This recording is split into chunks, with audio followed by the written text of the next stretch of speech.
Hey there folks, how's everybody doing? So I recently got a piece of marketing literature by email from one of the major retailers of secondhand photography equipment. And this particular email was about the best beginner budget film cameras. And in the category of 35mm, they gave 4 examples, which obviously were for sale on their website. And I wish to take issue with 3 of those 4 examples, not least of which that my precious Nikon did not make the recommendation list. But specifically, I want to go over which cameras this particular retailer recommended and why I think that 3 out of their 4 recommendations are just flat out wrong, and why I believe there are better choices available. So the number 1 recommendation on this particular marketing email was the Canon AE1. And the Canon AE1 was a fine camera back in the day. However, it does suffer from rather high plastic content. And that's, I mean, for example, along the shutter speed dial, this is not an AE1, this is a Nikon FE, but the shutter speed dial of the AE1 sort of overhangs the front of the camera here. It's actually around the shutter release is in the middle of the shutter speed dial, and it overhangs. And that dial is made up of like very cheap plastic. And I know this because when I was a kid, my first camera was an AT1, which was the match needle version of the AE1, the budget version. And that plastic wears. And if you look at an AE1, the first thing you ought to look for is the wear pattern on that plastic shutter speed dial that overhangs over here. Because that's going to tell you how heavily used it was. But also in general, the electronics have not aged well. You're talking about 40-year-old electronics from a consumer product. The AE1 was not a professional series camera. It was designed for the consumer market, and it conquered the consumer market. I mean, the Canon AE1 was one of the most successful cameras in history, period, any format, film or digital. No question about it. It really did. It was a excuse me, it was a big deal back in the late 70s and early 80s. So the 40-year-old consumer electronics I'm concerned about. Also the camera technicians at Camera Rescue, which is affiliated with Camera Store up in Finland, have reported that the Canon A series cameras are coming in the door regularly off by about 1 or 2 stops on the light meter. And one of the interviews I saw, the gentleman was joking around saying, well, if you're shooting color negative film and it's overexposing by a stop or 2, you're okay, you won't notice a difference. But if it's underexposing, you're in pretty rough shape. But if these things are under or overexposing, that's an issue.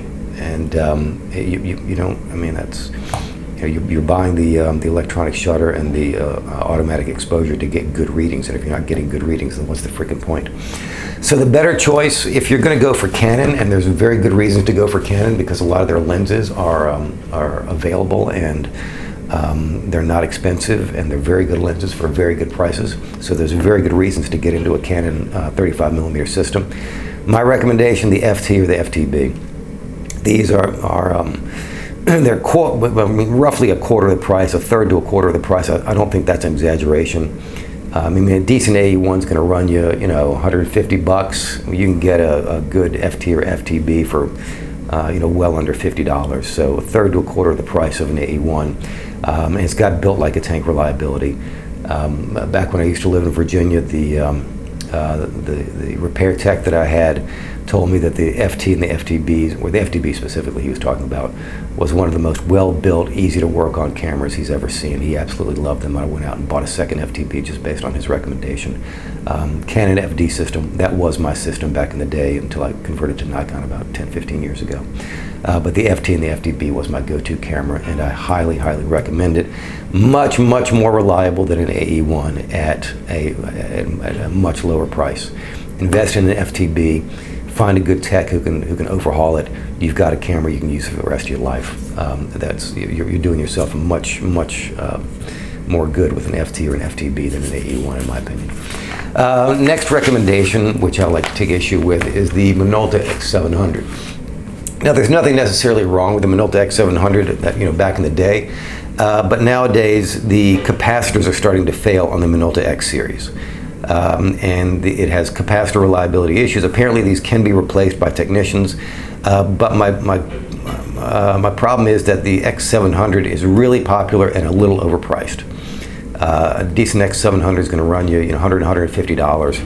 And my suggestion, a better choice, if you've got to have lightweight plastic automatic Minolta XGM.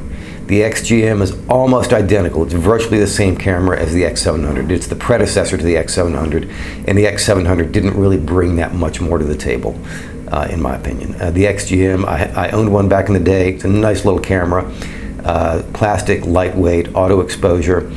It has the same capacitor reliability issues, but at least you're not paying 150 bucks. The XGMs, they sell for well under half the price. I mean, I would say like a third of the price, close to a third of the price of the X700. And there's just nothing wrong with the XGM as compared to the X700.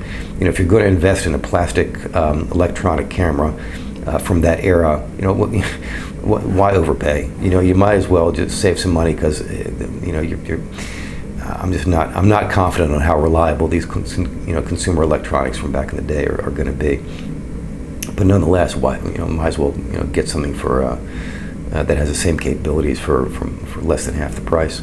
Although I'm going to plug the SRT series here. Minolta's SRT series is one of the classic built like a tank series of cameras. If you really want to get into a 35mm system, buy one camera, find a good tech, get it overhauled. Again, you've got a built like a tank classic for the rest of your life. Nice heavy metal cameras that they're very reliable and they last forever. So my personal recommendation would be to go for one of the SRT series. But if you've got to get the auto exposure, XGM over X700, no question. I mean, given the price differential. If they were the same price, I'd say, yeah, sure, go for the X700. It's a little newer. But given the price disparity, I just think the XGM is a much better option. All right, number 3, the Pentax K1000. It's a bit of a pet peeve of mine because I think these things are just so grossly overrated. The Pentax K1000 is the decontented version of the KM. The Pentax K1000 lacks self-timer, depth of field preview, and mirror lockup. It has none of those capabilities. That's what I think they stripped that off of the KM. I'm pretty sure the KM does all 3 of those things, I think. At any rate, and the KM itself is merely a Spotmatic with a K mount. That's all it is. So the problem with the K1000 is that it developed a cult status as everyone's favorite art school camera.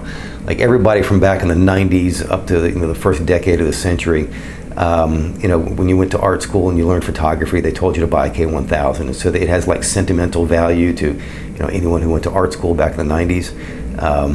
And so it just sort of developed this cult status, and they're way overpriced. Better choices, in my opinion, Pentax Spotmatic. Same capabilities at a third of the price. And if you're going you've also got Pentax's K-mount cameras in the KX, the KM, and the MX, all of which are superior to the K1000, but they sell for roughly the same price.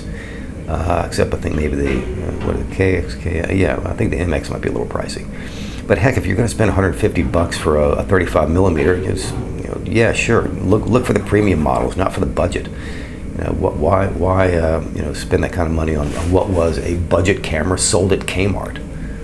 Good Lord. Also, I'd like to make a plug for the XR1, the Ricoh XR1. Here you see that here in this version is the Pentax, the Sears KS1000. I've done a separate video on this camera. I think it's a worthy alternative to the K1000 if you can find one in good shape. They're not that common, but I'd rather have one of these than a K1000. You see my video I did on that. Likewise, I did another video simply entitled "What's Better Than a K1000?" And spoiler alert, Nikon FE2. But if you want to see the reasoning that goes behind that recommendation, please see my prior video, "What's Better Than a K1000?" I just think K1000s are way overpriced for what you get. So the fourth recommendation, the fourth sales pitch made on this marketing email was for the Nikon FE, and that's something that I do agree with. I think that's an excellent choice. To my knowledge, and if you know differently, please comment, because I do not own an FE. and I would like to know what everyone's experience is. But to my knowledge, there are no known reliability issues with the FE series. The FE is basically the electronic version of the FM. This is my FM. It's been my go-to camera for years. It's a bit of a, it's kind of beat up. It's kind of a beater, but man, it's one reliable beater.